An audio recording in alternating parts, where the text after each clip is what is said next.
Saya waktu 2017 bisnis perumahan. Kalau ditanya kenapa bisnis perumahan, simpelnya karena saya belajar dari ibu saya. Jadi yang mulai awal punya passion pendidikan itu istri. Tapi dia fokus sebagai edukator. Karena kalau kita ganti-ganti pemimpin yang visinya berbeda, satu periode ke periode lain nanti kebijakannya beda. Yang repotnya yang di bawah, yang di atasnya enak buat kebijakan aja kan. Kalau saya melihat umur itu just a matter of number, hanya sekedar angka. Banyak orang yang umurnya senior tapi kelakuannya juga tidak mencerminkan. Kalau kita bicara Mas Gibran, udah jelas mentor bapaknya luar biasa. Tapi enggak juga, mental itu pada saat minus terus tumbuh, itu kan juga dilatih mentalnya. Bisa nggak ngelola modal yang ada. Dan kita mau melihat bagaimana tanggapan. Kok di sana ada seperti ini? Harusnya kan yang dihujat pemerintah Arab Saudi, bukan Zitanya gitu. Di Mekah Al-Mukarramah ini masih banyak brand-brand yang anggapnya terafiliasi dengan Israel tadi. Itu garis besarnya.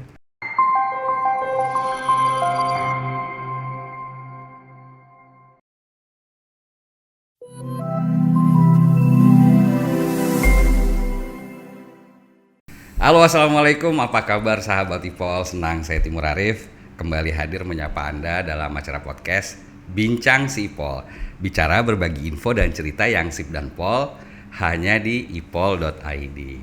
Nah sahabat Ipol, saat ini tim podcast kita sedang bertandang nih ke Lembaga Nata Bangsa di daerah Cipinang, dan kita sedang bertemu nih sama pendiri pengusaha yang sekaligus aktif di HIPMI, yakni Bapak Radityo Egi Pratama. Mas Egi, apa kabar? Alhamdulillah. Luar biasa. Alhamdulillah. Sehat ya? Alhamdulillah sehat. Oke, dengar-dengar terakhir ada aktivitas habis umroh nih ya? Habis umroh. Jadi antara dunia sama akhirat kayaknya seimbang nih kayaknya. Harus seperti itu ya? Ya alhamdulillah harus gitu lah. Gitu ya. Karena kita bisa begini kan juga ini kan. Karena puasa yang di atas juga. Oke. Mas Egi mungkin bisa diceritain nggak sih sebetulnya latar belakang aktivitas Mas Egi ini di mana sih? Kayaknya macam-macam nih kalau aku lihat backgroundnya nih. Ya kalau aku sebenarnya background aku sih spesifik ya, pengusaha. Karena sejak kuliah semester akhir itu aku tuh udah mulai ini bisnis kecil-kecilan. Dulu tuh kita mulai dari bisnis jual beli, dan itu bukan bisnis jual beli tapi jadi maklarnya, nawarin tuh mobil-mobil second gitu ya. Terus waktu itu saya juga dipaksa sama ibu untuk mau jualan tas-tas KW itu yang di Mangga 2 tuh, nawarin ke orang tua teman. Nah, itu sejak kuliah udah aktif ya? Sebelum kuliah. Sejak SMA malah itu SMA. Jadi tipe orangnya emang nggak bisa diem ya? Kayaknya kalau nggak aktivitas dagang nggak mau gitu ya?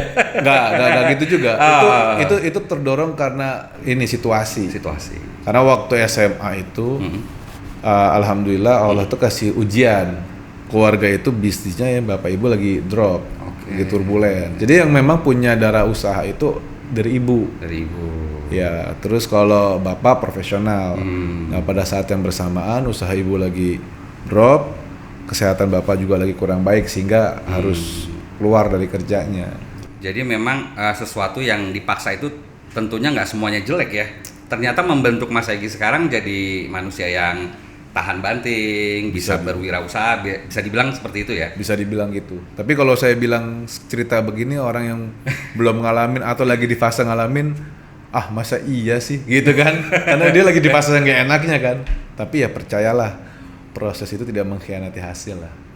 Jadi Mas Egi percaya proses nih. Jadi kalau yang instan kayaknya kurang percaya gitu ya. Kalau yang instan itu cukup mie aja lah. Cukup mie. Betul. Nah sekarang kan cukup lumayan nih aktif di kelembagaan pendidikan. Iya. Awalnya mulai dari dagang seperti itu ke sekarang menjadi pengelola lembaga pendidikan. Ceritanya seperti apa tuh? Jadi lulus kuliah 2012 saya mulai bisnis. Jadi sebelum mulai bisnis ya bantu bisnis ibu, bidangnya properti. Nah karena yang di depan mata itu properti, begitu mulai usaha ya nggak jauh-jauh dari situ. Akhirnya 2017 alhamdulillah 5 tahun bisnisnya nyungsep. Semua memang kayak kalau pengusaha sukses harus ada terjal-terjalnya sih ya. Luar biasa tuh. Pokoknya 2017 turbulence luar biasa. Nanti kita cerita ya kenapa bisa begini begitu. Akhirnya di situ saya ngalamin fase di mana ngerenung, kontemplasi gitu ya. Dan itu banyak fase di rumah. Jadi yang mulai awal punya passion pendidikan itu istri. Tapi dia fokus sebagai edukator. Nah biasa kan orang tuh punya keunikan dan keahlian masing-masing. Nggak bisa orang itu jadi Superman. Ya kan? Nah tapi di sisi manajemennya dia ini lemah. Karena saya waktu itu nganggur, bisnis lagi kurang bagus, kurang sehat. Singkat cerita dia minta tolong lah bantuin aku aja deh, kata dia. Sang istri nih? Istri. Oke, jadi ini sahabat Ipol mungkin harus tahu juga ya, istrinya Bang Mas Egy ini cukup terkenal ya, Mbak Zita Anjani. Iya. Beliau masih jadi ketua DPRD DKI ya? Wakil ketua DPRD DKI dari yang kemarin habis dirujak habis-habisan sama netizen. Itu nanti akan ada sesi sendiri ya. Kita tapi fokus dulu nih ke Mas Egy di awal nih. Jadi oke, mulai dari keruntuhan tadi, kontemplasi, istri tercinta minta tolong. Nah minta tolong seperti apa? Ya bantuin aku deh ngurusin manajemen. Oke. Akhirnya coba saya bantu-bantu awalnya nggak dapet gaji tuh. Sampai akhirnya mungkin kasihan kali ya, dikasih lah ruang space gaji lah. Waktu itu gajinya kurang lebih 10 juta per bulan. Nah udah kita ngurusin. Terus kemudian ya karena sering, cuman senengnya karena dulu kan masih TK tuh yang diurusin, jadi anak-anak kecil-kecil gitu. Sering ketemunya sama Mamah muda. Kalau ketemu Mahmud kayaknya semangat ya. Waduh, ini kalau Zita nonton ya. Mbak Zita tolong yang potongan ini jangan ditonton ya. Jangan dibawa ke hati. Ini cuma hiburan aja. Jadi singkat cerita akhirnya dijalanin. Nah kemudian kan Zita ini aktif politik akhirnya kan gitu. Aktif politik juga saya juga support karena memang dia aktif di komunitas ibu-ibu PAUD pada saat itu, dan ibu-ibu PAUD menyampaikan aspirasi, ya udah saya persilakan. Nah akhirnya kan karena udah jadi pejabat publik, kegiatan bisnis ini nggak bisa dijalankan lagi. Akhirnya saya lah yang diminta untuk mengelola keseluruhan. Ya akhirnya kita hire expert. Selama menjalani proses ini kok saya menemukan kenikmatan. Passionnya ada di situ kayaknya gitu. Saya baru tahu itu namanya passion. Gitu. Dulu kan saya orang lapangan aja, bisnis pun juga, makanya saya waktu 2017 bisnis perumahan, kalau ditanya kenapa bisnis perumahan, simpelnya karena saya belajar dari ibu saya, bisnisnya bisnis perumahan gitu. Jadi hal yang di depan mata yang saya ketahui itulah yang saya jalani. Nah, tapi apakah itu sesuai passion? Ya belum tentu. Ngejalaninnya happy nggak? Ya belum tentu. Nah tapi begitu saya ngejalani proses di bidang pendidikan ini, saya menemukan kebahagiaan itu dalam menjalankan proses demi prosesnya. Jadi kita walaupun kerja capek segala macam ya rasanya kayak main aja, happy. Ketemu anak-anak, siswa itu juga kayaknya menambah inspirasi dan nambah kekuatan batin kita juga gitu kali ya. Salah satunya begitu. Dan kita urus ini kan makhluk hidup kan. Jadi ya beda aja soulnya, vibes-nya tuh beda. Itu tadi PAUD itu masih di Jakarta atau udah di Lampung nih? Kan sekarang kayaknya berkembang nih ya. Itu enggak, itu di Jakarta. Kalau yang di Lampung ini kan SMA boarding. SMA kebangsaan ya yang SMA kebangsaan. Nah, itu juga sama awalnya. Sebenarnya kan SMA kebangsaan ini kan foundernya kan bukan saya. Saya ini kan pengelola aja. Founder ini kan Pak Zulkifli Hasan. Bapak mertua tercinta dari Mas Egy. Ya, karena beliau ini punya mimpi bagaimana anak-anak Lampung ini bisa memiliki kesempatan punya pendidikan yang relatif sama dengan anak-anak saudara-saudara yang di Jawa. Betul. Dan ini bukan di kota, di daerah pedalaman gitu. Jadi bukan di Bandar Lampung ya? Bukan di kota besar. Daerah pinggiran. Menurut Mas Egy sendiri tantangan dunia pendidikan kita nih di Indonesia khususnya seperti apa sih? Ada saya beberapa hal gini. Kadang masyarakat masih banyak yang punya persepsi kalau SPP-nya mahal, bahwa pendidikan itu harus murah. Ya boleh pendidikan murah, tapi kan kita juga harus mengapresiasi tenaga-tenaga pengajar pendidik ini. Betul. Ini yang menjadi sebuah dilema menurut saya. Kenapa orang mungkin untuk menjadi seorang guru itu berpikir 2 kali? Kenapa? Ya karena dari faktor kesejahteraannya mungkin dibandingkan profesi-profesi lain jauh gitu loh. Apalagi kita lihat sekarang tenaga-tenaga honorer Iya.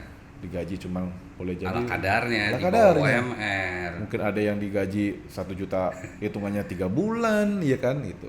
Jadi kan padahal pekerjaan ini pekerjaan yang sangat mulia.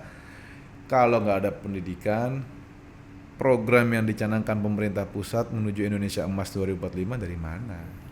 Gitu. Betul. Dan moto guru adalah pahlawan pendidikan tanpa tanda jasa tuh kayaknya juga omong kosong juga ya. Tetap Betul harus itu. kesejahteraannya harus tetap diutamakan gitu ya Mas. Ya kan sekarang gini, guru pengajar ini kan juga ini kan manusia, dia punya kebutuhan. Butuh beras juga, butuh pulsa Butuh juga. makan, butuh pulsa, butuh pakaian kan gitu. Betul. Dan ini juga bisa saya renungin ya, resapin karena Mas Egi ibu saya juga seorang guru tuh ya, ASN selama 35 tahun mengabdi.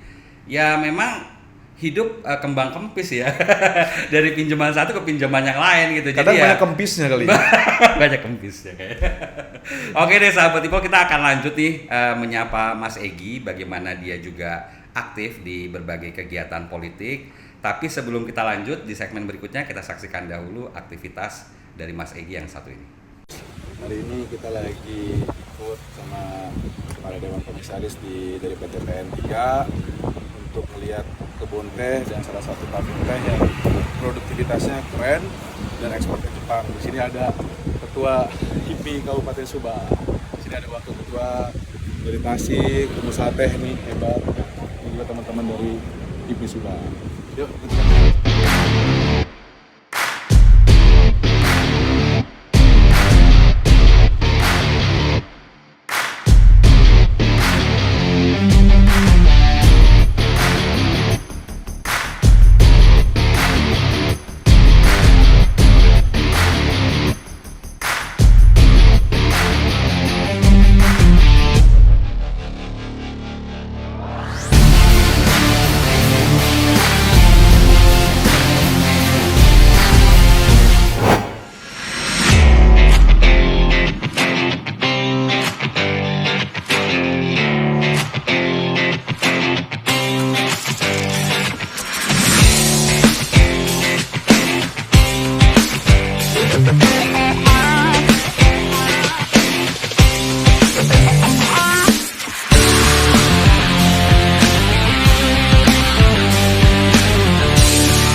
Hari ini saya lagi mau ada acara buka puasa bareng sama teman-teman Badan Pengurus Pusat HIPMI, Himpunan Pengusaha Muda Indonesia, dan kebetulan saya juga jadi panitianya, jadi harus datang lebih awal, lebih on time karena harus bantu teman-teman panitia lain menyiapkan acaranya.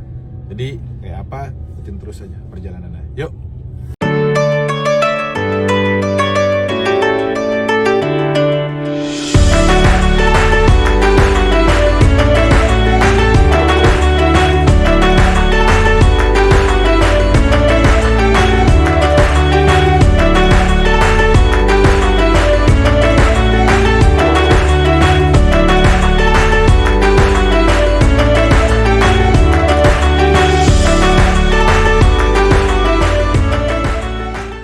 Sahabat Ipol, tadi kita sudah melihat nih aktivitas Mas Egi. Ternyata Mas Egi juga selain aktif di HIPMI sebagai pengusaha, juga lumayan aktif juga ya di sayap relawannya 02 Repnas dan Barisan Pengusaha Pejuang. Ini ceritanya gimana nih dari HIPMI ke relawannya 02 nih, ada cerita nggak nih Mas?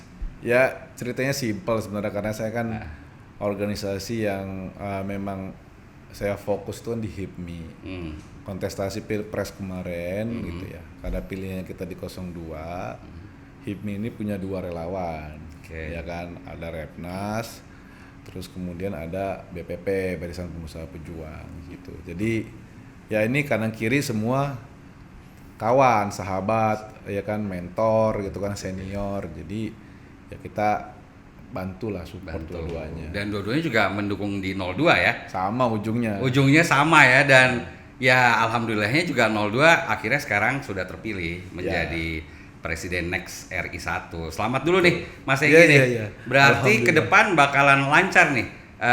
Apa nih usaha-usaha di HIPMI atau teman-teman nih, seperti apa nih harapannya deh atas kemenangannya Prabowo nih? Ya kalau kita ngeliatnya gini ya, sebenarnya kalau pengusaha pertama kan yang kita harapkan itu adalah stabilitas dan kemudian kepastian. Jadi mulai kepastian dan stabilitas ini kan ujungnya keberlanjutan. Karena kalau kita ganti-ganti pemimpin yang visinya berbeda, satu periode ke periode lain nanti kebijakannya beda.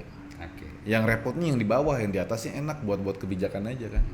Nah apalagi kita yang concernnya di bidang ekonomi, kalau dari sisi ketidakpastiannya itu terjadi dan lebih besar, ya ini kan bikin rudet juga kita buat kebijakan, buat keputusan action plan dalam ranah bisnis kan. Nah, itu harapan kita itu. Ya memang pengusaha itu memang pengennya yang lancar-lancar aja, yang stabil-stabil aja gitu ya Mas Egy ya. Karena Mas Egy juga udah pernah ngerasain bagaimana di titik terendah tadi ya usaha ya. Itu agak susah banget tuh ya. Itu kan sesuatu yang indah dikenang tapi tidak indah diulang kan. Oke lah, berarti Mas Egy memang sejalan nih dengan 02 ya. Tapi di sisi lain juga kan kita sebetulnya banyak kritikan ya ke pasangan 02 ya. Gimana pun juga beliau sudah jadi presiden, tentu kita akan support. Tapi bagaimana dengan kritikan-kritikan miring terkait Prabowo dan Gibran yang di belakangnya ada oligarki, kemudian anak kemarin sore sudah bisa maju. Nah itu Mas Egy nanggepinnya gimana tuh? Pertama terkait dengan oligarki gitu ya. Misalkan kita, kayak saya juga oligarki, sebenarnya produk oligarki. Kenapa? Orang tua ibu saya bisnis, saya terinspirasi jadi pebisnis. Apa salahnya anak juga ikut usaha ya? Ya, terus orang bilang kalau ini oligarki secara politik. Kan ini prosesnya demokrasi. Beda kalau oligarkinya ini bentuk negara adalah kerajaan. Lahir anak raja, nggak melalui proses pemilihan rakyat, tiba-tiba jadilah duduk di kursi raja. Boleh dibilang. Tapi kan ini kan tetap melalui proses demokrasi kan. Dicalonkan dan yang memilih adalah rakyat gitu loh. Nah sekarang konteks itu kan agak berseberangan, di mana oligarkinya. Itu poin pertama. Terus tadi poin kedua apa tuh Mas? Tentang anak muda yang maju sebetulnya pengalamannya belum banyak. Nah kita bicara sekarang ini zaman yang menurut saya anomali. Kalau saya melihat umur itu just a matter of number, hanya sekedar angka. Banyak orang yang umurnya senior tapi kelakuannya juga tidak mencerminkan kedewasaannya, ya kan? Betul. Tapi ada juga mungkin sosok yang umurnya relatif junior tapi lebih dewasa gitu. Artinya umur ini kan nggak bisa jadi patokan. Nah perihal mengenai experience gitu. Experience ini kan dibangun, layaknya saya tadi bicara mengenai saya bisnis 2017, akhirnya saya kolaps bisnis itu. Kenapa? Karena experience. Tapi experience, handicap experience saya ini kan bisa ditutup kalau saya punya mentor. Iya kan? Betul. Kalau kita bicara Mas Gibran, udah jelas mentor bapaknya luar biasa. Jadi kita gurunya langsung ya, praktisi di Indonesia ya. Iya, jadi experience ini menurut saya bukan sesuatu yang absolut untuk didebatkan, tapi hal yang relatif, tergantung dari mana perspektif kita ngelihatnya. Kalau perspektifnya ya memang bukan pendukung, ya kerja baik aja pasti dikritik gitu loh. Kerja bener aja pasti ada salahnya. Dan kita kan manusia biasa, Mas, bukan Tuhan kan, pasti ada aja kekurangan sana sininya. Itu sudut pandang saya. Betul. Jadi mindset kesuksesan itu nggak hanya area orang dewasa, area orang yang sudah senior, tapi anak muda pun kalau dia punya mindset yang bagus, ya dia pasti tentunya pantas gitu ya maju di kepemimpinan nasional. Dan saya juga menambahkan gini, sekarang era dengan bonus demografi, anak-anak generasi, kita bilang generasi milenial gitu ya. Kalau kita nggak diberikan ruang yang luas, ini bonus demografi ini mau dikemanakan?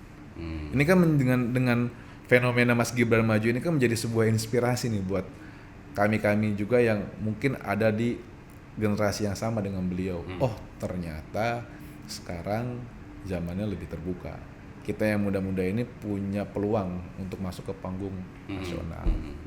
Jadi terbuka kesempatan luas untuk bonus demografi yang isinya juga anak muda gitu ya. Oke, ini kalau nggak salah juga Mas Egy seumuran nih Jangan-jangan lebih muda ya dari Mas Gibran ya? Mungkin saya lebih muda setahun 2 tahun. Lebih dari setahun 2 tahun ya. Iya, Jadi setahun. seangkatan udah lah ya sebenarnya. Iya. Dan kita tahu juga kan Mas Egi juga jadi pengusaha sukses ya, tentunya memang udah pantas lah ya berkecimpung di kegiatan organisasi, bahkan di kegiatan nasional juga it's okay ya, nggak masalah ya. Oke lah, Oke kita lah kan ya. harus dikatin kapasitas diri kan. Dan ngomong-ngomong masalah HIPMI nih, Mas Egi juga sekarang lagi maju di ketua Badan Pengurus Provinsi ya, Jabar ya, HIPMI Jabar. Jawa ya? Barat. Jawa Barat ya. Iya. Itu alasannya kenapa nih maju nih? Simple sebenarnya Mas. Saya itu karena ini merespon aspirasi aja, merespon aspirasi dari teman-teman yang ada di badan pengurus cabang. Gitu. Ya ada harapan yang ingin dijalankan sesama bareng-bareng gitu dengan saya. Sekarang saya punya kesempatan ada di pengurus pusat gitu kan. Ya tentu mereka juga pengen bagaimana sih bisa mentransfer. Saya menjadi jembatan lah, opportunity, menjadi jembatan informasi gitu, sehingga silaturahmi itu terus terjaga. Ya. Timbal balik pengetahuan, wawasan semua ada di situ ya. Iya. Oke. Tapi yang menarik nih katanya visi dan misinya ini ada berapa nih? Ada angka 222. Nah, ini bisa dielaborasi kan nih, Mas? Apa tuh? Jadi katanya Mas Egi ini punya visi misi menargetkan apabila terpilih sebagai ketua HIPMI Jabar akan mencetak 22.222 pengusaha baru. Pokoknya ada angka 2222-nya ini ada hal yang khusus atau enggak nih? Ya, sebenarnya gini. Ya, itu tergantung persepsi lah ya, tergantung persepsi. Cuman memang kita ngelihat Jawa Barat itu ada 40 juta jiwa. Oke. Ya kan? Provinsi dengan penduduk terbanyak ya di Indonesia ya. Kalau 20.000 itu kan cuma sekedar berapa? 440 juta. 0,0 sekian persennya kecil gitu ya. Iya. Dan sekarang kita lihat nilai jumlah UMKM di Jawa Barat juga hampir berapa juta? 1,6 kalau masih ingat saya. Ini kan angka yang menurut saya nggak muluk-muluk amat lah, 22.000. Caranya simple, Masuk akal. kolaborasi. Gimana teman-teman UMKM ini yang belum berbaju HIPMI masuk HIPMI, kemudian kita edukasi supaya secara bisnisnya bisa bertumbuh, bisa elevate kan. Menurut Mas Egi sendiri, apa tantangan para pengusaha muda startup di Jawa Barat khususnya biar mereka bisa naik kelas? Mindset. Mindsetnya masih banyak yang jelek, Mas. Karena saya ngelihat gini, apapun itu kita posisinya tergantung kita punya mindset. Kita mau besar itu tergantung mindset kita. Bisa nggak mindset kita besar, ya kan? Kalau mindset kita masih berpikir, apalagi mindset kita masih banyak berpikir tangan di bawah, nah itu lebih sulit lagi. Maksudnya hanya gitu. minta apa? Tergantung. Kayak satu mindset. Dari mindset ini tentu kalau kita tarik ke belakang lagi adalah bagaimana kita pembentukan mental. Pengusaha ini kan lagi-lagi mental. Banyak orang bilang orang mungkin diuji pada saat dia ada terus di fase bangkrut gitu ya, bahasa minus. Tapi enggak juga, mental itu pada saat minus terus tumbuh itu kan juga dilatih mentalnya. Bisa nggak ngelola modal yang ada, ya kan? Mengelola keterbatasan yang ada. Betul. Semua orang membuang dia bisa bertahan nggak? Itu juga membentuk karakter kuat mental tadi itu ya? Betul, jadi mental, mindset, baru yang terakhir menurut saya adalah tadi dari sisi knowledge. Ya kan, kadang banyak UMKM itu banyak keterbatasan literasi lah, pengetahuan dari sisi pengelolaan keuangan, terus menjaga mutu produk, terus dari sisi perizinan, dan dari sisi apalagi sekarang era digital. Saya survei kemarin beberapa 27 kota kabupaten hadir dengan acara-acara pelatihan ataupun workshop gitu. Masih banyak yang belum melek digital. Itu tantangan terbesar nih ya, melek digital juga ya. Iya. Tapi kita semua yakin lah ya dengan kolega, circle-nya Mas Egi yang luas ya, apalagi Bapak Mertua juga seorang menteri, tentunya bisa menularkan tadi ya ilmu-ilmunya ke teman-teman UMKM. Ya, saya bukan Superman. Tapi makanya saya punya tagline itu maju babarengan. Oke, artinya jadi saya menyampaikan pesan segala hal yang kita ingin lakukan itu bisa terimplementasi kalau kita berkolaborasi atau bersama-sama. Kita ngebangun super team. Goalsnya apa? Kalau kita seneng bebarengan, kita sukses bebarengan gitu, tapi dengan porsinya masing-masing, nggak bisa sama, nggak bisa setara. Ya. Makanya porsinya ya adil aja, sesuai kapasitasnya masing-masing. Mungkin itu sebabnya juga ya Prabowo sekarang lagi merangkul partai-partai oposisi nih ya. Jadi maksudnya biar memajukan Indonesia bareng-bareng gitu ya Mas ya. Ya itu kan kita contoh juga dari pemimpin nasional kita kan. Oke, iya. Oke, Mas Egi tadi kalau ngomongin masalah kesuksesan Mas Egi tentu tidak terlepas dari support system circle-nya Mas Egi yang sangat mendukung nih. Salah satunya termasuk istrinya Mas Egi, Mbak Zita Anjani. Dan sebelum kita membahas masalah yang viral itu, di mata Mas Egi, posisi Mbak Zita terhadap kesuksesan karir Mas Egi pada titik yang sekarang ini seperti apa? Ya luar biasa. Kita saling support ya. Jadi saya kalau sama Zita itu bukan hanya kayak suami istri, tapi udah kayak sahabat lah, udah kayak teman lah gitu. Terus yang kedua ya tadi kan saya cerita waktu saya drop gitu, istri support gitu. Tapi lain hal pada saat saya ngedampingin beliau, dia ada ada opportunity di bidang politik ya saya juga support gitu lah. Kita take and give lah, saling ngisi gitu. Kayaknya emang Mbak Zita ini sosok ibu rumah tangga yang komplit ya. Jadi karirnya oke, ibu rumah tangganya oke, tapi satu hal yang receh-receh yang kira-kira Mas Egi kalau nggak ada Mbak Zita nyiapin ini nih Mas Timur, kayaknya gue nggak bisa hidup deh gitu. Itu apa tuh kira-kira kebiasaan Mbak Zita yang Mas Egi itu pengennya tetap terus ada gitu? Dia itu Zita ini orang yang genuine tuh ya apa yang ada di rasa apa di pikirannya ya ngomong aja gitu loh. Nah kadang-kadang sedangkan saya kan nih orang Jawa ya. Mungkin kita kalau mau ada hal-hal apa tuh pasti kita filter sekarang. Agak basa-basi dikit gitu ya kalau Jawa ya. Gitu. Nah jadi otokritik, masukan itu yang disampaikan Zita lah yang ini sangat saya syukuri gitu loh. Mungkin kalau saya nggak digitukan, saya jadi orang yang baper gitu. Ya kan kalau kita baper susah untuk jadi sukses kan. Betul sih. Iya, orang kan kita nggak bisa menghindari kritik kan. Gitu. Dan Mas Egi seneng ya kalau Mbak Zita genuine kayak tadi itu ya. Jadi spontan, kalau memang salah ya salah, dikritik salah. Awalnya enggak lah, Bos. Oh, awalnya pasti agak. Awalnya enggak lah. Awalnya sensian juga ya? Sensi awalnya, tapi dengan kejadian proses maka kan ada istilah terbentur maka kita terbentuk kan. Ya alhamdulillah sekarang dengan kita malah senang sekarang kalau kita dikritik gitu. Jadi kita nggak perlu mikir capek apa sih yang kurang, apa sih yang ini, blind spot kita di mana. Udah orang kita aja kan kadang kalau mau bisnis nyewa konsultan untuk nge-guide kan. Lah ini kan kita nggak bayar. Iya, istri sendiri yang setiap hari kelihatan udah nge-guide kita ya. Iya, belum lagi orang lain kan juga banyak yang kritik kan. Gitu. Oke, genuine ya tadi istilahnya ya. Dan Mbak Zita nih lagi-lagi memang spontan nih ketika pekan lalu mungkin lagi umroh ya Mas Egi sama Mbak Zita dan kayaknya disilaturahimin oleh netizen seluruh Indonesia ya terkait postingan Mbak Zita ya. Nah ini nanti kita akan kasih potongan beritanya nih ya.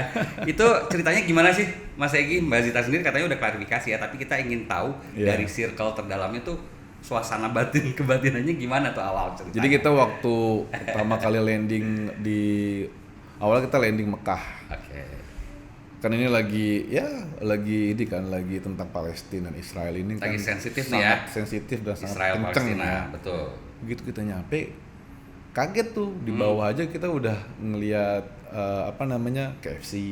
Betul. Banyak kan KFC, ada Carrefour, ada Dunkin Donuts, kemudian ada apalagi Starbucks. Nah ini lagi viral nih Starbucks kan ini. Kita sebutin aja mereknya nggak masalah Nggak ya. masalah kan di sini kan, nggak apa-apa kan. Ini kan ramai. Akhirnya kita juga dia ngomong sama saya, gila ya. Di Tanah Suci banyak sekelas produk-produk. Mekah al-Mukarramah istilahnya ya. Ya. Kan orang yang mungkin identik dengan Islam, masih banyak produk-produk yang mensupport betul produk-produk yang penjajah. tanda kutip itu dianggap mensupport penjajahan di Israel gitu. Nah, itu kan menjadi sebuah concern tuh. Ya.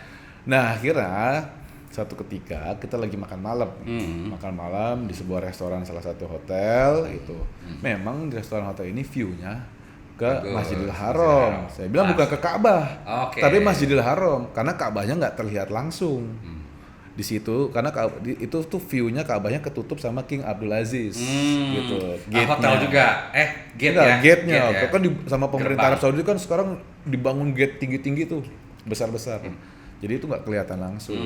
Nah, singkat cerita, lagi diskusi, lagi ngobrol gitu, terus kemudian dia ngebatin tuh, wah ini Starbucks gini. Akhirnya dia pesan kopi. Qadarallahnya dianterin kopi Starbucks. Dia sampai bilang, aku baru ngebatin yang datang Starbucks kata dia gitu. Akhirnya jadi obrolan kita dong di meja gitu Pak, bla bla bla bla. Terus singkat cerita, pada saat Zita ini mau upload, dia juga ngobrol sama kita. Aku pengen menyampaikan kegelisahan aku nih di sini melalui medsos. Itu goalsnya sebenarnya itu. Goalsnya dia pengen ini kok miris, ya kan di Mekah Al-Mukarramah. Terus banyak produk yang dianggap tanda kutip adalah mendukung pergerakan Israel gitu. Akhirnya upload lah foto itu. Dan captionnya itu pun dia juga minta masukan ke saya, minta masukan. Di situ ada Ustadz juga, Mutawif kita. Dan di situ juga ada Pak Zul juga minta pandangan. Loh, nggak ada yang salah, kita semua oke aja kan. Upload lah. Jadi sebetulnya captionnya itu juga sudah dari ngobrol musyawarah ya, nggak hanya pemikiran Mbak Zita sendiri. Iya, dan kita juga nggak ada salah, makanya captionnya juga kan kita tidak menjerumuskan itu. Caption itu kan kita membuka ruang diskusi opini. Lagi makan malam ada yang ngasih kopi, menurut kalian gimana guys? Bertanya. Ini kan terus akhirnya berkembang lah dari mulai buzzer akhirnya opini ini tergiring sehingga menyudutkan gitu kan sampai ke saya. Jadi pertama yang saya perlu jelaskan, foto itu tidak menutupi Ka'bah. Karena memang itu tidak terlihat Ka'bah langsung, yang terlihat adalah King Get Abdul Aziz itu. Oke. Jadi karena yang selama ini tahu kan masyarakat, wah itu ditutupin tuh sama produk Starbucks-nya gitu Seolah-olah itu. Padahal enggak ya. Iya. Tolong nih netizen yang belum pernah ke Makkah nggak usah ngomong ngasal ya. Ini yang udah langsung nih. Oke, lanjut Mas Egy. Yang kedua, message yang mau disampaikan itu sebenarnya kegundahan. Dan kita mau melihat bagaimana tanggapan. Kok di sana ada seperti ini? Harusnya kan yang dihujat pemerintah Arab Saudi, bukan Zitanya gitu. Zita ini kan cuman alat aja, mungkin alat yang dilewatkan Tuhan untuk menyampaikan message ini gitu loh.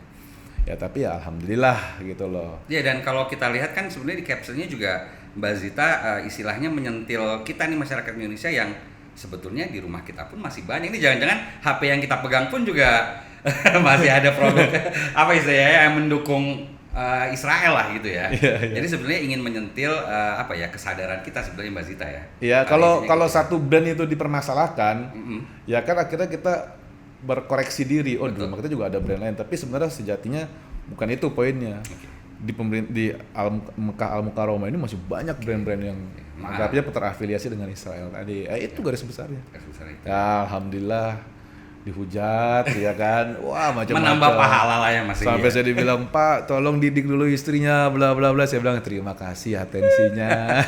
Nah itu saya bilang tadi ya, mungkin kalau saya baper saya balesin satu-satu tuh jadi habis waktu kan, tapi karena kita terbiasa kritik ya alhamdulillah. Dan Zita juga mention akhirnya kan di kesempatan kemarin di podcast, salah satu podcast, ya dia juga minta maaf mungkin kalau maksudnya ini justru mengundang kegaduhan seperti ini. Tapi ya maksud tujuannya ini loh, kan boleh dong orang punya ruang untuk bukan membela diri, artinya menyampaikan maksud dan tujuannya kan. Toh di pengadilan juga kita diberikan ruang itu kan. Oke. Baik, dan Mbak Zita kita tunggu nih ya di podcast Sipol kita ya, kedatangan Mbak Zita ya. Sekarang suaminya dulu ya, tapi it's okay karena Mbak Zita juga sudah klarifikasi. Dan mudah-mudahan ini para buzzer yang mengkompori juga udah semakin sadar ya. Gak usah lah ini terlalu diperdebatkan lagi gitu ya, karena sudah diklarifikasi ya. Oke Mas Egy, mungkin kalau misalkan aku tanya Mas Egy ini sekarang kira-kira ada orang atau sosok pemimpin yang Mas Egy ini nggak kagumin gitu? Kagumi? Ya. Pak Jokowi sih. Pak Jokowi. Nah, kenapa tuh Mas Egy kagum atau mengagumi beliau? Proses ya. Proses beliau mungkin dari awal hidup sampai titik ini gitu. Menurut saya inspiratif lah. Jadi message bahwa proses itu tidak mengkhianati hasil itu ya bisa terrepresentasi dengan figur sosok seorang Pak Jokowi gitu. Dan ya yang kedua, dengan segitu power yang beliau milikin, tapi kan tingkat kerendahan hatinya bisa kita lihat. Orang yang humble ya kan, inklusif, pemaaf gitu. Ya kan, tidak anti kritik gitu ya.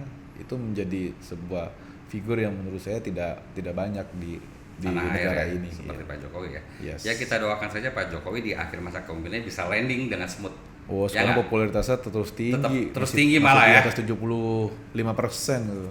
Kalau gitu aku mau nanya dong Mas Egy, kalau sekarang di depan Mas Egy ada Pak Jokowi, kira-kira apa yang ingin diobrolin sama Mas Egy? Atau ingin disampaikan? Iya. Yang ingin disampaikan, angkat saya jadi muridmu, Pak. Mentor senior ya. Oke. Mudah-mudahan nih Istana tolong dengar ya, Mas Egy nih ya, harapannya ya. Mas Egy, terima kasih banyak sudah main nih di podcast Sipol. Alhamdulillah. Sukses terus. Mudah-mudahan segala tantangan, segala cobaan bisa membuat Mas Egy dan keluarga lebih tough lagi. Amin. Insyaallah. Thank you juga untuk si Ipol. Oke. Terima kasih, salam buat seluruh karyawan ya. Ya. Oke. Terima kasih, salam balik. Demikian sahabat Ipol, bincang kita kali ini semoga bermanfaat dan menambah wawasan. Jangan lupa untuk subscribe, like, share, dan komen YouTube si Ipol. Dan ingat pesan Bang Ipol, investasi materi memang penting, tapi investasi leher ke atas jauh lebih penting dan cerdas. Akhirnya saya Timur Arif dan tim podcast Bincang Sipol pamit undur diri, salam sehat selalu dan sampai jumpa. Terima kasih Mas Egy. Thank you, Mas.